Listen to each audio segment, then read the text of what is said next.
কারণ আল্লাহ পাক কিছু সৃষ্টি করেছেন। আর এই কোরআনুল কারীমের মধ্যে অন্তত 200 শতাধিক আয়াত রয়েছে, 200-এরও বেশি আয়াত রয়েছে পশু পাখি সংক্রান্ত। সেটা কি চারটিখানি কথা? এই 200-এর বেশি আয়াত দ্বারা প্রমাণ হয় যে কোরআনুল কারীমের 200 আয়াতের বেশি নাজিল হওয়ার কারণ হচ্ছে যে পশু পাখি এটা ভেসে আসা জিনিস না, এটা কোনো ইগনোর করার কোনো বিষয় না, এটাকে অবহেলিত একটি কোনো প্রাণী জাতি না, এটা মূল্যায়ন এবং সম্মান বা তাদের প্রতি দরদশীল হওয়ার মতন একটি জাতি।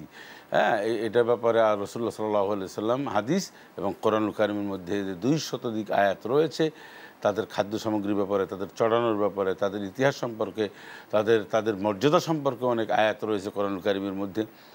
সব মিলিয়ে পশু পাখির প্রতি আস্থা মানে যত্নশীল হওয়া একজন সকলের দায়িত্ব। আমরা পশু পাখি যেখানে পাই সেখানে ঢিল ছুঁড়ে মেরে ফেলি অথবা যা ইচ্ছা তাই করি।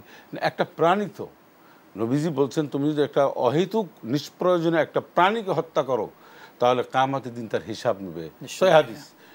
এই যে একটা প্রাণীকে আমি হত্যা করতে পারি না নিষ্প্রয়োজনে। হ্যাঁ, যদি কোনো প্রয়োজন হয় তা সেটা শরীয়ত অনুমোদন দিয়েছে, কিন্তু আমি এমনভাবে যেন না করি। আর রাসূল সাল্লাম বলেছেন তাদের খাদ্য সামগ্রীর ব্যাপারে কথা বলা হয়েছে, তাদের থাকার ব্যাপারে বলা হয়েছে, এইটাই। এবং অহেতুক আমরা অনেক সময় এই গরু ছাগল মহিষ আমরা আঘাত করি, বেশি আঘাত করি। হ্যাঁ, এই যে যত্র আঘাত করি হাল চাষের সময় একটু বোঝা উচিত যে ক্লান্ত হয়ে গেছে গরুটি। আমি সারাদিন আমিও তো ক্লান্ত, আমি তো কয়েকবার খেয়েছি, কিন্তু গরু কিন্তু খায়নি। খেয়াল করবেন, একজন চাষি যে চাষ করে সকালবেলা ঠিক খাচ্ছেন, দুপুরবেলা খাচ্ছেন, মাঝখানে নাস্তা করছেন, কিন্তু তার গরু দুইটা কিন্তু সকাল থেকেই কিন্তু ব্যবহার করছেন। তারপর যখন না পারে তখন অত্যাধিক পিটায়। এটা নাজায়েজ, কোনোভাবে জায়েজ নাই, এটা হারাম, এটা নিষিদ্ধ।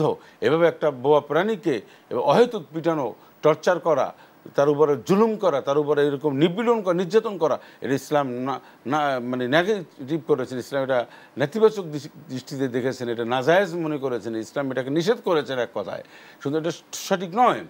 অতএব আমরা দয়াশীল হতে হবে। এভাবে অনেক দৃষ্টান্ত রয়েছে, এরকম পশু পাখি বিড়াল কুকুর এর প্রতি দয়াশীল হয়ে পানি পান করে পর্যন্ত জান্নাতে পর্যন্ত চলে গেছে। তার কি বোঝা গেল? বোঝা যাচ্ছে কি শিখলাম? যে আমরা এরকম পশু পাখির প্রতি দয়া মায়া, তাদের প্রতি সদয় হওয়া, এটা আশরাফুল মখলুকাত হিসাবে একজন মানব সৃষ্টি হিসাবে আমরা আমাদের দায়িত্ব রয়েছে। শুকরান জাযাকাল্লাহ শেখ। আমরা পশু পাখিদের প্রতি সদয় হয়ে বিশেষ করে তীব্র গরমে আমাদের বাসার ছাদগুলোতে তাদের জন্য একটু পানির ব্যবস্থা করি, খাবারের ব্যবস্থা করি। যেহেতু পানিতে তারা কষ্ট পাচ্ছে, খাবার হয়তো ঠিকমতো পাচ্ছে না, একটু ছায়ার ব্যবস্থা করি। বিশেষ করে আমরা আমাদের প্রত্যেক যারা আমাদের বাসা বাড়িতে যে পশু পাখিগুলো আছে তাদের জন্য এই ব্যবস্থাগুলো করব। আল্লাহ তাআলা আমাদের প্রত্যেককে সে তৌফিক দান করুন, আমিন। বিদায় নিচ্ছি। আসসালামু আলাইকুম ওয়া রাহমাতুল্লাহি ওয়া বারাকাতুহু।